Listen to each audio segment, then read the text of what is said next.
Hi hello friends, എല്ലാ കൂട്ടുകാർക്കും പുതിയൊരു റിവ്യൂയിലേക്ക് തന്നെ സ്വാഗതം. ചാനൽ ആദ്യമായിട്ട് കാണുന്നെങ്കിൽ ഒന്ന് സബ്സ്ക്രൈബ് ചെയ്ത് ലൈക്ക് ചെയ്ത് സപ്പോർട്ട് ചെയ്യണേ. അങ്ങനെ നമ്മുടെ വീടിന്റെ പടിയിറങ്ങണ മുമ്പ് ഇന്ദ്രൻ വേറൊരു സംഭവം ചെയ്തു വെച്ചിട്ടാണ് വീട്ടിൽ നിന്ന് ഇറങ്ങണ കേട്ടോ. മഹാലക്ഷ്മി അടുത്ത് പറയുന്നുണ്ട്, അതെ, നിങ്ങൾ ഈ വീട്ടിൽ നിന്ന് ഞങ്ങൾ ഒഴിപ്പിക്കുമായിരിക്കും, പക്ഷേ നാളെ പൂർണിമ ടെക്സ്റ്റൈൽസ് ഞങ്ങൾ തുറക്കും, എന്നിട്ട് അതിൽ നിന്ന് വരുമാനം കൊണ്ട് ഞങ്ങൾ ജീവിക്കും എന്നൊക്കെ പറഞ്ഞിട്ടാണ് അവിടെ നിന്ന് പോണ. കാരണം മഹാലക്ഷ്മിനെ കൊണ്ട് അതും പൂട്ടിപ്പിക്കാനും അല്ലെങ്കിൽ അത് കൈക്കലാക്കാൻ വേണ്ടിയിട്ടാണ് ഇന്ദ്രൻ അങ്ങനെ ചെയ്യണത്. ശേഷം പല്ലവി പറയുന്നുണ്ട്, നിങ്ങൾ വേണമെങ്കിൽ ഇന്ദ്രപ്രസ്ഥത്തിലേക്ക് പോയിക്കോ എന്ന് പറയുമ്പോൾ ഋതു വേണ്ട വേണ്ട, അമ്മയുടെ കൂടെ തന്നെ ഞാൻ ഏട്ടന്റെ പഴയ വീട്ടിൽ പോയി നിന്നോളാം എന്ന് പറയാണ്. എങ്കിൽ ശരി, എന്ന് അങ്ങോട്ട് കൊണ്ടുപോവാണ് പല്ലവി. പല്ലവി ഇവിടെ നിന്നു എന്ന് പറയുന്നുണ്ട്.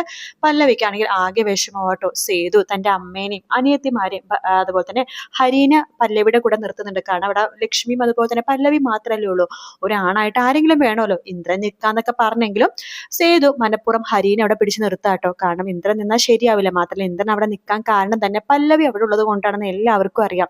അതുകൊണ്ട് ഇന്ദ്രനെ ഒഴിവാക്കി പോയിട്ട് ഹരീനെ അവിടെ കൂടെ നിർത്താണ്. ശേഷം സേതുവും പൂർണിമയും തന്റെ രണ്ട് അനിയത്തിമാരും ഇന്ദ്രനെ ഒക്കെ കൊണ്ടിട്ട് നമ്മുടെ സേതു ആണെങ്കിൽ വീട്ടിലേക്ക് വരുമ്പോൾ അവിടെ കരണ്ട് ഇല്ല. അപ്പോ നമ്മുടെ ശത്രുവിനോട് ചോദിക്കുന്നുണ്ട്, എല്ലാ ശത്രു എന്താ ഇവിടെ കരണ്ട് ഒന്നും ഇല്ലാത്ത? അതോ സേതു ഏട്ടോ ഒന്നും പറയണ്ട, ഇവിടെ ഇപ്പൊ നമ്മൾ കുറെ നാളായിട്ടില്ലേ താമസിച്ചിട്ട്, അപ്പൊ അതുകൊണ്ട് ഫ്യൂസ് ഊരിക്കൊണ്ട് പോയി. അയ്യോ അത് കഷ്ടമായല്ലോ, അപ്പം എന്ത് ചെയ്യും അമ്മയും ചോദിക്കുമ്പോ അമ്മ പറയുന്നുണ്ട്, അത് സാരമില്ല മോനെ, മെഴുകുതിരി ഉണ്ടെങ്കിൽ നമുക്കൊന്ന് രാത്രി എവിടെയെങ്കിലും തല ചായച്ചുറങ്ങണം, അത്രയല്ലേ ഉള്ളൂ, നമുക്കെല്ലാവർക്കും അഡ്ജസ്റ്റ് ചെയ്ത് ഇരിക്കാന്നേ. അപ്പൊ ഋതു നിനക്ക് പാടുണ്ടാവോ? അവളെയാണല്ലോ നമ്മൾ കൂടുതൽ സൂക്ഷിക്കേണ്ടത് എന്ന് സേതു പറയുമ്പോൾ എനിക്ക് കുഴപ്പമൊന്നുമില്ല ഏട്ടാ എന്ന് പറയുമ്പോൾ ഇന്ദ്രൻ പറയുന്നുണ്ട്, എന്റെ ഭാര്യ ഗർഭിണിയാണ്, പക്ഷെ എന്റെ ഭാര്യക്ക് അനുഭവിക്കേണ്ട വരുന്ന യാതനകളോ ഭയങ്കരം തന്നെ. ഋതു പറയുന്നുണ്ട്, എനിക്കൊരു കുഴപ്പമില്ല, എന്നെ കുറിച്ച് ആലോചിച്ചിട്ടേ ജിത്ത് വെറുതെ ടെൻഷൻ അടിക്കണ്ട. ജിത്തിന്റെ ടെൻഷൻ എന്താണെന്ന് എനിക്കറിയാം, എന്നെ കൊണ്ട് ഒരുപാടൊന്നും പറയിപ്പിക്കണ്ട. അതിനുശേഷം അച്ചു പറയുന്നുണ്ട്, സേതുവേട്ട വിശക്കുന്നുണ്ട്, ഇവിടെ മെഴുകുതിരി ഉണ്ടാകും. ഉണ്ട് എന്ന് പറഞ്ഞിട്ട് കുറച്ച് മെഴുകുതിരി കൊടുക്കുകയാണ്. ആ മെഴുകുതിരി വെട്ടം എല്ലായിടത്തും കത്തിച്ചു വെക്കുന്നുണ്ട്. ശേഷം പറയുന്നുണ്ട് പൂർണിമ, നമുക്ക് പുറത്തിരുന്നിട്ട് എന്തെങ്കിലും കഴിക്കാം മോനെ സേതു, എന്തെങ്കിലും വാങ്ങിച്ചിട്ട് വരാമേ എന്ന് പറഞ്ഞിട്ട് സേതു പുറത്ത് പോയിട്ട് എല്ലാവർക്കും ഉള്ള ഊണ് വാങ്ങിച്ചുകൊണ്ട് വരാട്ടോ. എന്നിട്ട് അത് കൊടുക്കുമ്പോഴേക്കും ഇന്ദ്രൻ പറയുന്നുണ്ട്, അയ്യോ ഇതെന്താ ഊണാണോ വാങ്ങിച്ചുകൊണ്ടുവന്നത്, തനിക്ക് പുറത്ത് പോയിട്ട് വന്നപ്പോ വല്ല ബിരിയാണിയോ വല്ല ഫ്രൈഡ് റൈസോ വല്ലതും വാങ്ങിച്ചുകൊണ്ട് വന്നുകൂടായിരുന്നോ എന്ന് ഇന്ദ്രൻ ചോദിക്കുമ്പോഴേക്കും പൂർണിമ പറയുന്നുണ്ട്, അതെ, കിട്ടാണത് കഴിച്ചിട്ട് എങ്ങനെയെങ്കിലൊക്കെ ഒന്ന് ഉറങ്ങി എഴുന്നേക്കണം, അത്രേ ഉള്ളൂ. നോക്ക് അവിടെയുള്ള പ്രശ്നങ്ങൾ വെച്ച് ഭക്ഷണം പോലും ഇറങ്ങുന്നില്ല, പിന്നെ മരുന്നും കാര്യങ്ങളും കഴിക്കണോ വെച്ചിട്ടാ ഭക്ഷണം കഴിക്കണത്, അല്ലെങ്കിൽ എനിക്ക് എന്തെങ്കിലും സംഭവിച്ചാൽ നിങ്ങൾക്ക് തന്നെ ആയിരിക്കുമല്ലോ ബുദ്ധിമുട്ടെന്ന് ആലോചിച്ചിട്ട്. അപ്പോഴേക്കും ഋതു പറയുന്നുണ്ട്, അതെ, ജിത്തിന് എന്തെങ്കിലും ബുദ്ധിമുട്ടുണ്ടെങ്കിൽ ജിത്ത് ഇന്ദ്രപ്രസ്ഥത്തിലേക്ക് പോയിക്കോ എന്ന് പറയണം. അപ്പൊ പൂർണിമ പറയണ്ട, അതെ, നിനക്ക് വല്ല ബുദ്ധിമുട്ടുണ്ടെങ്കിൽ നീ ഇവിടെ നിന്ന് ഇന്ദ്രപ്രസ്ഥത്തിലേക്ക് പോയിക്കോ എന്ന് പറയണം. അയ്യോ എന്റെ അമ്മ അങ്ങനൊന്നും പറയലേ, ഞാൻ ചുമ്മാ പറഞ്ഞതാണ്, ഈ ഊണ് തന്നെ കഴിക്കാം എന്ന് പറഞ്ഞിട്ട് ഇന്ദ്രൻ ഊണൊക്കെ കഴിക്കാട്ടോ. അങ്ങനെ എല്ലാവരും ഭക്ഷണമൊക്കെ കഴിക്കുന്നുണ്ട്. സേതും ഇങ്ങനെ നോക്കിക്കൊണ്ടിരിക്കാട്ടോ എല്ലാവരും. എന്താ മോനെ നീ കഴിക്കുന്നില്ലേ എന്ന് പൂർണിമ ചോദിക്കുമ്പോൾ, അല്ല നിങ്ങൾക്ക് ഒരു ബുദ്ധിമുട്ടായല്ലേ, ഞാൻ ഒരിക്കലും വിചാരിച്ചില്ല അമ്മ ഇവിടെ കരണ്ടൊന്നും ഉണ്ടാവില്ലെന്ന്. അത് കുഴപ്പമില്ല, നീ ഇതൊന്നും മനഃപൂർവ്വം ചെയ്തല്ലെന്ന് ഞങ്ങൾക്കറിയാലോ എന്ന് പറയുമ്പോഴേക്കും ഇന്ദ്രൻ പറയണ്ട, ആർക്കറിയാം, ചിലപ്പോ മനഃപൂർവ്വം ആയിരിക്കും. അമ്മ അവിടെ ഞങ്ങളെ പടിയിറക്കിയപ്പോ ഇണ്ടം വെച്ചു, മകനാണെങ്കിൽ ദേ ഇരുട്ടത്തിരുന്ന് ഭക്ഷണവും കൊടുക്കുന്നു, ഇതൊന്നും ഞാൻ മനഃപൂർവ്വം ചെയ്തതല്ല, ഞാൻ ഒരിക്കലും ഇങ്ങനെ മനഃപൂർവ്വം ചെയ്യത്തുമില്ല എന്ന് സേതു പറയാണ്. ആ സമയത്ത് അച്ചു പറയണ്ട, അതെ, ഞങ്ങളുടെ സേതുവേട്ടൻ ഞങ്ങൾക്കറിയാം, ഞങ്ങൾ പറഞ്ഞല്ലോ താൻ ഇവിടെ നിന്ന് ബുദ്ധിമുട്ടുണ്ട്, താൻ വേണമെങ്കിൽ പൊയ്ക്കോ എന്ന് അച്ചു പറയുമ്പോഴേക്കും, ദേ നീ വെറുതെ വായിൽ തോന്നുന്നു പറയല്ലേ, എനിക്ക് ദേഷ്യം വരുന്നുണ്ടെന്ന് പറയുമ്പോഴേക്കും, അതെ, ഇതെന്റെ ചേട്ടന്റെ വീടല്ലേ, പിന്നെ താൻ ഇതിന്റെ ദേഷ്യപ്പെടണം, തന്റെ വീട്ടിൽ വന്നിട്ടെന്നല്ല ഞങ്ങൾ പറയണത് എന്നൊക്കെ അച്ചു തിരിച്ച് മറുപടി ഉരുളക്കുപ്പേരി പോലെ മറുപടി പറയണ്ട. ഇത് പറഞ്ഞിട്ട് വേണ്ട അച്ചു, വെറുതെ പ്രശ്നമൊന്നും ഉണ്ടാക്കണം, ഒക്കെ അമ്മ അല്ലെങ്കിൽ തന്നെ പ്രഷർ ആയിട്ടിരിക്കുകയാണ്, ഇനി ഇതിനും കൂടി പ്രശ്നമാക്കിയിട്ട് അമ്മനെ വെറുതെ തളർത്തി കിടത്തണ്ട, അറിയാലോ അമ്മേനെ, ഒരുപാട് പ്രഷർ കൂടിക്കഴിഞ്ഞാൽ അമ്മ തളർന്നു പോകും. ഇന്ന് എങ്ങനെയെങ്കിലൊക്കെ അഡ്ജസ്റ്റ് ചെയ്ത് കിടക്കാൻ മോനെ, നാളെ രാവിലെ ആകുമ്പോൾ പൂർണിമ ടെക്സ്റ്റൈൽസിൽ പോയിട്ട് ബാക്കിയുള്ള കാര്യങ്ങളൊക്കെ അവിടെ നിന്ന് തീരുമാനിക്കാം എന്ന് പൂർണിമ പറയണം. അതേസമയം വീട്ടിലാണെങ്കിൽ ലക്ഷ്മി ഭക്ഷണം കഴിക്കാൻ വേണ്ടി ഇരിക്കുകയാണ്.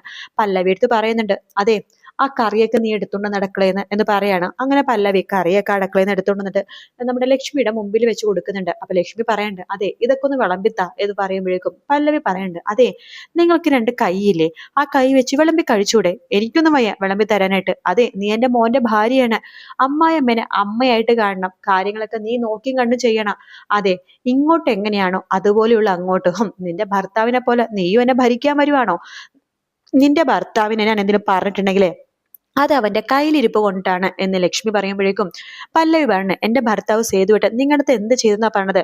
നിങ്ങൾ ഒരുപാട് സ്നേഹിച്ചു, സ്വന്തം അമ്മേനെ ഒരുപാട് നാളെ ശേഷം തിരിച്ചു കിട്ടിയതിന്റെ സ്നേഹത്തിലായിരുന്നു എന്റെ സേതുവേട്ടൻ. പക്ഷെ തിരിച്ച് നിങ്ങൾ കൊടുത്തതോ? ശരിക്കും അമ്മക്ക് എന്താ അമ്മ സംഭവിച്ചത്? വല്ലാത്ത സ്നേഹത്തിലായിരുന്നല്ലോ അമ്മ. പെട്ടെന്നൊരു ദിവസം ഇതെന്ത് സംഭവിച്ചു? അമ്മ കാരണം പറ എന്ന് പറയുമ്പോഴേക്കും ലക്ഷ്മി പറയണ്ട്, എന്തായാലും കാരണമൊന്നും എനിക്ക് ഇപ്പൊ പറയാൻ പറ്റില്ല, അത്രയും നീ അറിഞ്ഞാൽ മതി. അല്ലെങ്കിൽ നിങ്ങളുടെ കാരണം പറയേണ്ട ആവശ്യം എന്താണ്? എനിക്കിപ്പോ അതിന്റെ സൗകര്യമില്ല എന്നൊക്കെ പറഞ്ഞ് ലക്ഷ്മി അകത്ത് കയറി പോവാട്ടോ. ശേഷം കുറുപ്പിനെ വിളിക്കണ്ട്. കുറുപ്പേ, എന്താ മാഡം?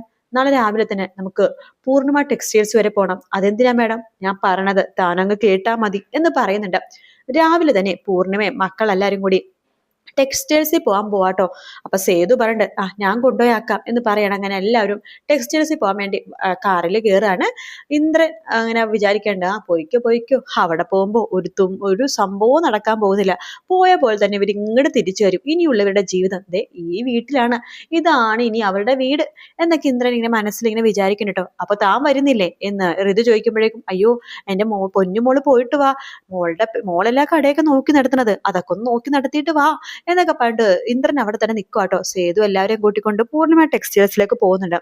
അവിടെ പോകുമ്പോൾ ഞെട്ടിക്കുന്ന കാഴ്ചയാണ് സേതുവും പൂർണിമയും ഋതുവും അച്ചും ഒക്കെ കാണുന്നത് കേട്ടോ. നോക്കുമ്പോ ആ ടെക്സ്റ്റൈൽസിലെ പൂർണിമ എന്നുള്ള പേരെടുത്ത് മാറ്റിക്കൊണ്ടിരിക്കുകയാണ്. അത് കാണുമ്പോഴേക്കും സേതു ചോദിക്കുന്നുണ്ട്, എന്താ ഋതു, നീ ബോർഡ് പുതിയ ഫ്ലെക്സ് വെക്കാൻ വേണ്ടി എന്തെങ്കിലും പോവാണോ? അയ്യോ ഇല്ല സേതു ഏട്ടാ, ഞാൻ അങ്ങനെയൊന്നും പറഞ്ഞില്ലല്ലോ. സെക്യൂരിറ്റി എടുത്ത് ചോദിക്കണ്ട്, ഇതെന്താടോ ഈ ഫ്ലെക്സ് ഒക്കെ എടുത്ത് മാറ്റണത്? അതോ പുതിയ മാഡം പറഞ്ഞു ഈ ഫ്ലെക്സ് ഇവിടെ വേണ്ടെന്ന്. ഫ്ലെക്സ് വേണ്ടെന്നോ? ഏത് പുതിയ മാഡം? അത് ലക്ഷ്മി മാഡം. ഏത് ലക്ഷ്മി? മഹാലക്ഷ്മി മാഡം, സേതു സാറിന്റെ അമ്മ. ഏ അവരോ എന്ന് പറയുമ്പോഴേക്കും അവിടേക്ക് മഹാലക്ഷ്മി വരുന്നുണ്ട്. അതെ, ഞാൻ തന്നെയാ പറഞ്ഞത്. ഇനി മുതൽ ഈ കടയുടെ പേര് പൂർണിമ ടെക്സ്റ്റൈൽസ് എന്നല്ല, മഹാലക്ഷ്മി ടെക്സ്റ്റൈൽസ് എന്നാണ്. ഓ, എന്തൊരു ഐശ്വര്യാണ് ആ പേരിന്. അല്ലെങ്കിൽ തുണിക്കടക്കൊക്കെ ഇടാൻ പറ്റിയ പേര് മഹാലക്ഷ്മി എന്നാണ്. എന്തായാലും എന്റെ പേരിടുമ്പോഴേക്കും ഈ കടയിൽ ഇപ്പൊ വരുന്നതിന്റെ ഇരട്ടി ആള് വരും. ഈ കട നീ വിചാരിച്ച പോലെയല്ല നീ കൊണ്ടുപോയിരിക്കുന്നത്. കടകളില് സാധനങ്ങളുടെ വിലയൊക്കെ ഇരട്ടിയായിട്ട് വില കയറ്റി വെച്ചിരിക്കുക. അതുകൊണ്ട് കസ്റ്റമേഴ്സ് വളരെ കുറവാണ്. ഒറിജിനൽ വില എഴുതിയാൽ മതി, ഉള്ള കസ്റ്റമേഴ്സിനെ മതി. നീ വെറുതെ ആവശ്യമില്ലാതെ വിലയൊക്കെ ഒരു 1000 രൂപയുടെ സാരി 2000 രൂപ കിട്ടിയേക്കണം, 3000 രൂപ കിട്ടണം, അതിന്റെയൊക്കെ ആവശ്യം എന്താണ്? കൊള്ള പൈസ തിന്നോണ്ടിരിക്കുക എന്ന് പറയാണ്. നിങ്ങൾ എന്നെ പഠിപ്പിക്കേണ്ട ബിസിനസ് എന്ന് ഋതു പറയാണ്. എന്തായാലും ഞാൻ പഠിപ്പിക്കാൻ വരുന്നില്ല, നീ ഇങ്ങോട്ട് പഠിക്കാനും വരണ്ട. ഇനി നിങ്ങളുടെ സ്ഥാനം ഇതിന്റെ പുറത്താണ്. സേതു പറഞ്ഞത് ഇതൊക്കെ നിങ്ങൾ കാണിച്ചത് കുറച്ച് കൂടുതലാട്ടോ. അതേടാ, കൂടുതലാണ്. ഈ ടെക്സ്റ്റൈൽസും എന്റെ പേരിൽ തന്നെയാണ്. എന്താ നിനക്ക് വല്ല സംശയമുണ്ടോ? ഞാൻ മുദ്രപത്രം എടുത്ത് കാണിക്കണോ എന്ന് ചോദിക്കുകയാണ്. പൂർണിമ പറയണ്ട്, ഈ ടെക്സ്റ്റൈല് ഋതുവിനെ വേണ്ടി അദ്ദേഹം പണി കഴിപ്പിച്ച ടെക്സ്റ്റൈൽസ് ആണ്, ഇവളാണ് ഇതിന്റെ കാര്യങ്ങളൊക്കെ നോക്കുന്നത്. ആയിക്കോട്ടെ, പക്ഷെ ഈ ടെക്സ്റ്റൈൽസ് ഇരിക്കുന്ന സ്ഥലം ഉണ്ടല്ലോ, അതിപ്പോ എന്റെ പേരിലാണ്. അപ്പൊ ഇവിടെ നിൽക്കുന്ന ടെക്സ്റ്റൈൽസിലും ആരുടെ പേരിലാണ്? എന്റെ പേരിൽ തന്നെ. അതുകൊണ്ട് ഇതിലേക്ക് ഇനി ആരും വരാൻ നിൽക്കണ്ട. കുറുപ്പേ വാ എന്ന് പറഞ്ഞിട്ട് കുറുപ്പിനെ വിളിച്ചിട്ട് അകത്ത് പോവാണ്. അങ്ങനെ പൂർണിമ ടെക്സ്റ്റൈൽസ് എന്ന പേര് മാറ്റി മഹാലക്ഷ്മി ടെക്സ്റ്റൈൽസ് എന്നാക്കാൻ പോട്ടെ അവര്. എന്തായാലും കാത്തിരുന്ന് കാണാം ഫ്രണ്ട്സ്. വീഡിയോ ഇഷ്ടപ്പെടുകയാണെങ്കിൽ ലൈക്ക് ചെയ്യാനും സബ്സ്ക്രൈബ് ചെയ്യാനും കമന്റ് ചെയ്യാനും മറക്കല്ലേ. മറ്റൊരു വീഡിയോ ആയിട്ട് കാണാം. Take care, bye bye.